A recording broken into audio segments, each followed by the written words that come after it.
Hello 474 students. This is the inter-rater reliability exercise for Chapter 6.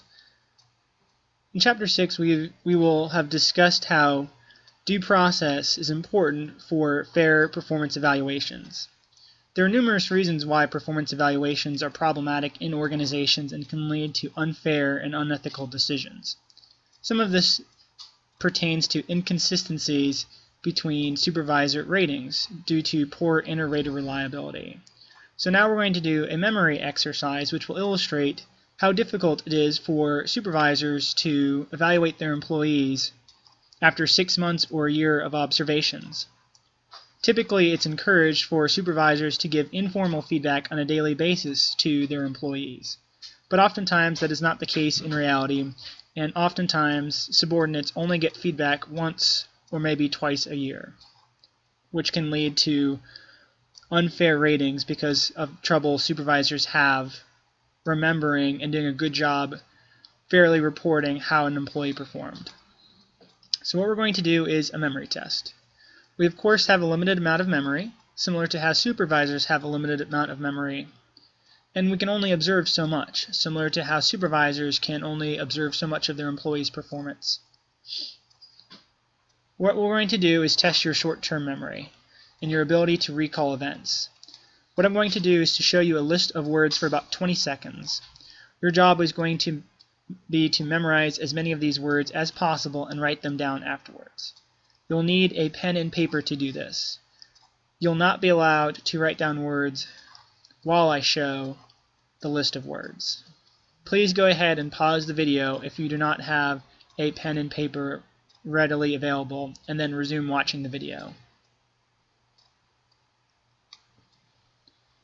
Alright, when you're ready, go ahead and I will go ahead and click to the next slide, and you'll have 20 seconds to stare at the list of words.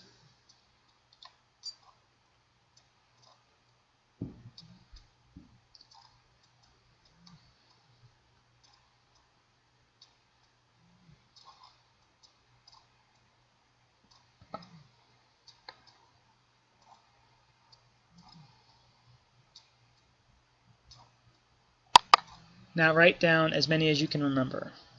You have 1 minute.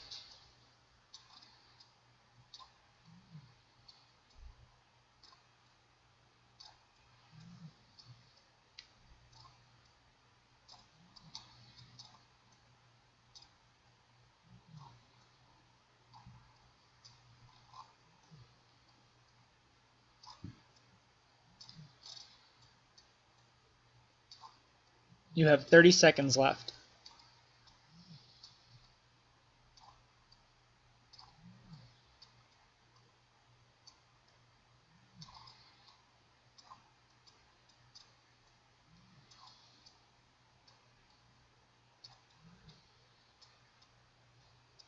Ten seconds.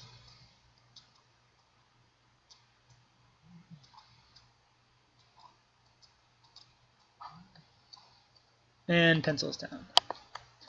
Alright, so how'd it go? Well, we're going to find out in just a moment, but let's try one more time now that you've got a feel for it.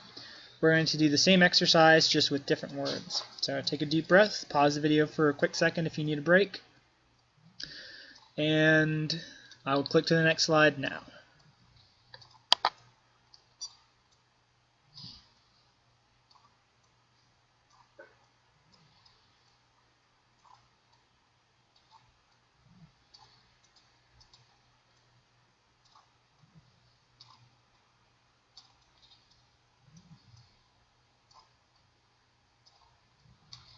And write down as many of the words as you can remember.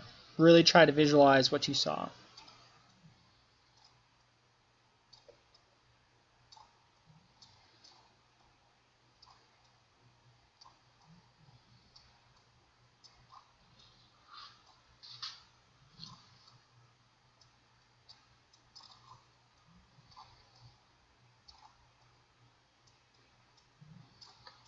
You have 30 seconds left.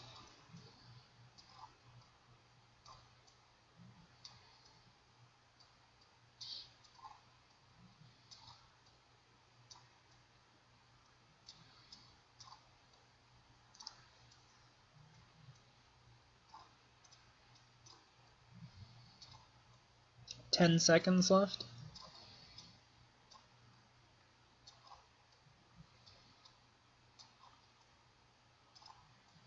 And pencils down. Alright, so now let's pretend again that we're a supervisor. You have to evaluate your employees. It's been 6 months or a year since you've done so. Do you remember from the first, did you write down from the first set the word chicken? Did you write down from the first set the word heart? Did you write down from the first set the word sweet?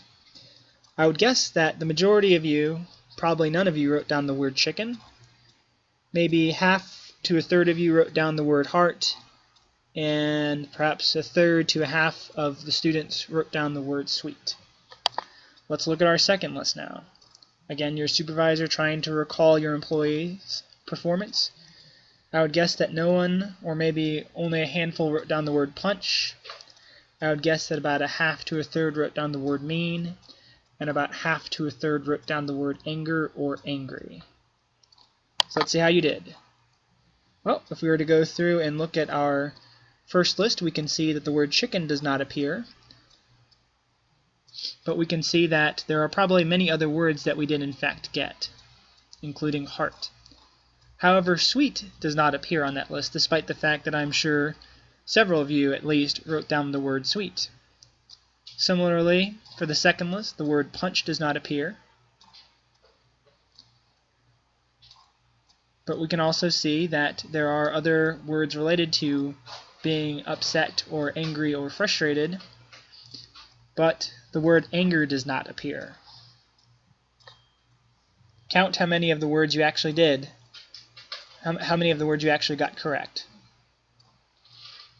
I'll be impressed if anyone got all 15. I've never had that happen before. So what I hope to illustrate with this is that, of course, there are always things that we miss, and this is one of the reasons why supervisor evaluations oftentimes have poor inter-rater reliability. That means if multiple raters, supervisors, were to evaluate the same employee, they might see different things. Of course, there's likely to be some agreement, so of course, as I said before, the majority of you did not write down the words chicken or punch from the lists, so that would be a good indication of consistency. We'd also see some great consistency where out of the list of 15, I'm sure many of you got anywhere from 8 to 10 to 12, maybe even someone got 13, a score of 13.